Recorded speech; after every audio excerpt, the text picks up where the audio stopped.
quinta, 25 de março de 2021, seja bem-vindo. Comente Bíblia. Pois bem, a história está linda, não é? Batalhas e batalhas. E o Senhor dando vitórias para o idólatra rei do norte, o rei Acabe, com o fim de trazer o coração de Acabe de volta para Deus, né? Acabe que, por um acaso, se tornou o segundo pior rei de Israel. O primeiro pior rei de Israel era o pai dele, Orni, né? Bom, vamos então dar seguimento. Você pode me acompanhar em primeiro livro dos Reis, no capítulo 20, versículo 22. Diz que depois disso, passada a primeira batalha lá entre Israel e o rei da Síria, o Ben-Hadad, né? O profeta, o mesmo profeta, sem nome, né? O mesmo profeta, foi ao rei de Israel, ele foi até Acabe e disse: fortaleça a sua posição e veja o que deve ser feito, pois na próxima primavera, o rei da Síria, o Ben-Hadad, atacará você de novo.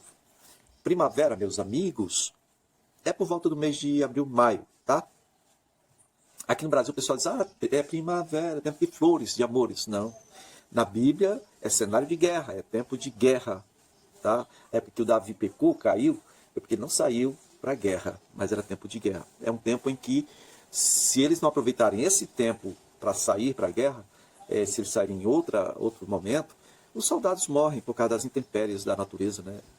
A temperatura cai muito rapidamente, tem coisas inesperadas que acontecem. Então, a primavera, o profeta está dizendo, no próximo ano, na primavera, o rei Ben-Hadad, que sofreu perdas na Primeira Guerra, ele vai contra-atacar. Verso 23 diz que enquanto isso, os conselheiros do rei da Síria diziam assim, olha, é o seguinte, Ben-Hadad, chega mais aí que nós vamos revelar para você aqui. É que os deuses de Israel, eles são deuses das montanhas, por isso que eles foram tão fortes para nós, eles foram mais fortes do que nós, né? Mas se nós os combatermos na planície, nas partes baixas da terra, com certeza nós seremos mais fortes do que eles. E então, versículo 24, você deve tirar todos os reis dos seus comandos e substituí-los por outros comandantes, tá? E você deve organizar um exército como o do ano passado, vamos dizer assim, como da última batalha, cavalo por cavalo, carro por carro, porque ficou tudo lá, né? O povo de Israel lá, Acabe destruiu tudo. E aí nós vamos combater Israel no ano que vem, nas planícies. E aí, certamente, nós vamos vencê-los, tá bom? Então, passados um ano, nós estamos aqui em abril, de abril para maio, né? Abril do ano 878 a.C.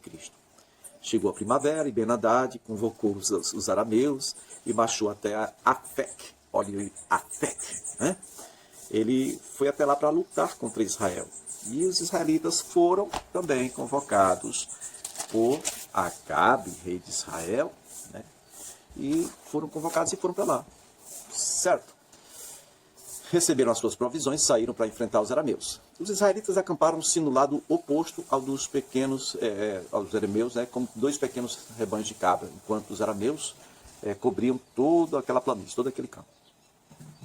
Aí o homem de Deus, não aparece o nome dele, nem na primeira, nem na segunda, nem na terceira vez, o homem de Deus foi até o rei de Israel e lhe disse, assim diz o Senhor, como os arameus estão pensando que eu, né, o Senhor, nosso Deus, sou um Deus somente dos montes e não dos vales, eu vou entregar eles, todo esse exército enorme, nas suas mãos, e vocês saberão que eu sou o Senhor. Eu acho que já era tempo daquele miserável Acabe perceber que o Senhor estava dando sinais para ele de que o Senhor queria o arrependimento do Acabe, né?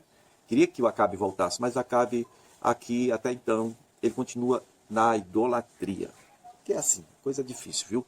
O negócio não é fácil não. Idolatria é um negócio que tem que quebrar de dentro para fora, né? Bom, então, durante 7 dias, eles estiveram acampados de frente um para o outro, e no 7º dia entraram então em combate. Num só dia, os israelitas mataram 100.000 soldados de infantaria dos arameus, né? O restante deles escapou para a cidade de Afec, onde o muro da cidade caiu sobre alguns, né? Tipo, 27.000 deles morreram. O muro caiu por cima. Então, Ben-Hadad também fugiu para a cidade de Afec e se escondeu, ora numa casa, ora noutra, uma casa aqui, outra casa ali, uma casa aqui, outra casa ali, de casa em casa se escondendo. Seus oficiais disseram, soubemos que os reis do povo de Israel são misericordiosos vamos até o rei de Israel, vamos até Acabe, né? Vestido com um pano de saco, com corda no pescoço. Talvez ele poupe a tua vida, Ben-Hadad. E aí, vestiram-se de pano de saco, puseram essas cordas no pescoço. E aí chegaram lá e disseram, teu servo Ben-Hadad diz o seguinte, rogo-te que me deixes viver, Acabe, por favor. E o rei Acabe respondeu, ele ainda está vivo? Ele é meu irmão. É, meu irmão. É, Ben-Hadad é meu irmão. Tá bom, vai morrer não. Verso 33. Então, homens interpretaram isso como um bom sinal, imediato, né, voltaram até Ben-Hadad, relataram que ouviram, tragam-no aqui, disse o rei. Quando Ben-Hadad chegou, Acabe fez subir ao seu carro. Vem cá, meu irmãozão, né? E aí, devolverei as cidades que o meu pai tomou do teu pai, o Ben-Hadad dizendo para o Acabe, eu vou devolver as cidades que o meu pai tomou do teu, a cidade de Israel. Quando foi isso, gente? Foi quando o rei de Israel estava atacando o rei do sul, né, o rei de Judá, e o rei de Judá, o Asa, comprou o rei da Síria para tomar algumas cidades do norte de Israel, a fim de que Israel parasse de atacar Judá e fosse cuidar de sua própria vida e de suas próprias cidades. Né? Agora o Ben-Hadad está dizendo, olha, eu vou devolver as cidades que meu pai tomou do seu. Então, e tu poderás estabelecer os teus próprios mercados em Damasco, se você quiser, nós vamos pagar tributo para você, agora por diante. Em Damasco você vai ter os próprios mercados lá, e como meu pai fez em Samaria. Né? E, então Acabe disse, mediante um tratado, eu vou libertar você. E aí fizeram um tratado e Acabe simplesmente deixou o Ben-Hadad ir embora em paz para sua casa. Né? E isso não foi bom aos olhos do Senhor. Se você olhar em 1º livro dos Reis, no capítulo 20, no versículo 35, por ordem do Senhor, um dos discípulos, dos profetas, está vendo aí? Não era um profeta sem nome, agora é um discípulo de um profeta. Disse ao seu companheiro o seguinte, fere-me. Mas o amigo não quis fazer isso, né? E porque o amigo não quis fazer isso, ele disse, olha, como você não obedeceu ao Senhor, assim que você sair daqui, um leão o ferirá. E logo que o homem partiu, um leão o atacou e o feriu. O profeta então encontrou outro homem e lhe disse, fere-me, por favor. Este o atingiu e o feriu. Mas provavelmente deu um bocado de murro na cara dele, né? Então o profeta saiu e ficou ao lado da estrada, né, à beira da estrada. Ficou esperando o rei Acabe. Ele ficou disfarçado, ele cobriu os olhos com uma testeira, né, uma faixa. Os olhos não, pelo menos um, né?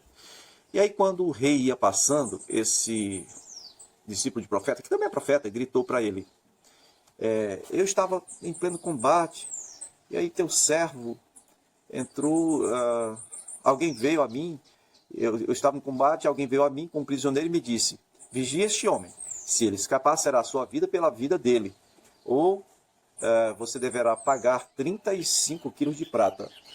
E aí, só que enquanto eu estava ocupado com outras coisas, o homem desapareceu. E aí o rei Acabe diz assim, esta é a sua sentença. Você mesmo já proferiu a sua sentença, né? E aí o profeta então rapidamente removeu a parte que estava coberta no rosto dele, cobrindo os olhos, e o rei Acabe reconheceu que aquele lá era um dos profetas, aquele homem lá. E o profeta disse então ao rei, assim diz o Senhor, você libertou um homem que eu havia decidido que deveria morrer. O plano do Senhor era que o rei da Síria, no caso, fosse mudado, né? Hazael. Bom, mas como Acabe não quis matar o Ben-Hadad, olha aí o versículo 42, parte B, diz, por isso será a sua vida pela vida dele, o seu povo pelo povo dele, viu Acabe? E aí Acabe, muito aborrecido, muito irritado, voltou para o seu palácio em Samaria, voltou virado no saci, virado na cuca. Cuidado que a cuca te pega daqui, te pega de lá. Né?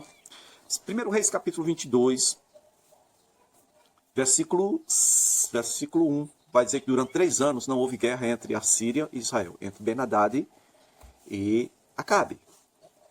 E 1 Reis capítulo 21 Versículo 1 diz que algum tempo depois houve um grande incidente, né, envolvendo uma vinha que pertencia a Nabote de Jezreel. Lembra aquela cidade de Jezreel, perto do Carmelo, onde Elias saiu correndo na frente da carruagem, chegou lá e foi ameaçado por Jezabel? Lembra?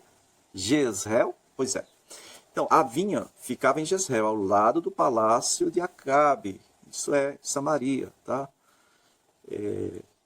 Que era propriedade de um senhor chamado Semer. Aí passou a ser chamado Samaria por isso. Então, Acabe tinha dito a Nabote o seguinte: ei, me dá a sua vinha para eu usar como horta, porque ela fica do lado aqui do meu palácio, e em troca eu lhe darei uma vinha melhor do que esta, onde você preferir. Eu lhe pagarei, seja qual for o valor. Isso foi o que o rei Acabe disse para Nabote. Só que, o que acontece? Só que parece que não deu muito certo, não. Olha lá. Deixa eu ver aqui rapidinho. Nabote então respondeu: Deus me livre, que o Senhor nosso Deus me livre de dar a você a herança dos meus pais. Olha aí que resposta mais linda. E aí, é o seguinte, ele foi chorar na cama. Foi pedir um Nescau com leite quentinho para poder ele chorar as mágoas dele. Pois bem, então Acabe, muito triste, foi chorar, foi falar tudo para a senhora, sua esposa, Dona Jezabel. Dona Jezabel, que não vale muito, né, a pena, né, a gente comentar, filha de Baal, rei dos Sidônios.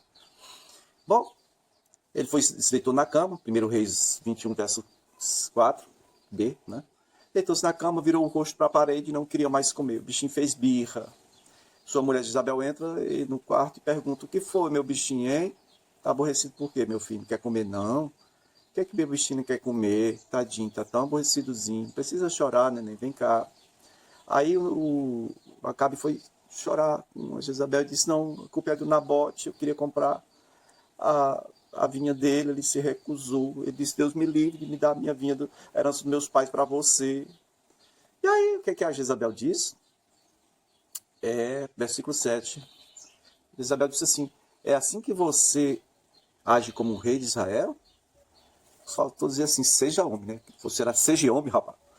Levante-se, coma, anime-se. Eu vou conseguir essa vinha para você. Deixa comigo. O que ela fez? Ela escreveu cartas em nome de Acabe, colocou o selo do rei, enviou às autoridades lá de Jezreel, né?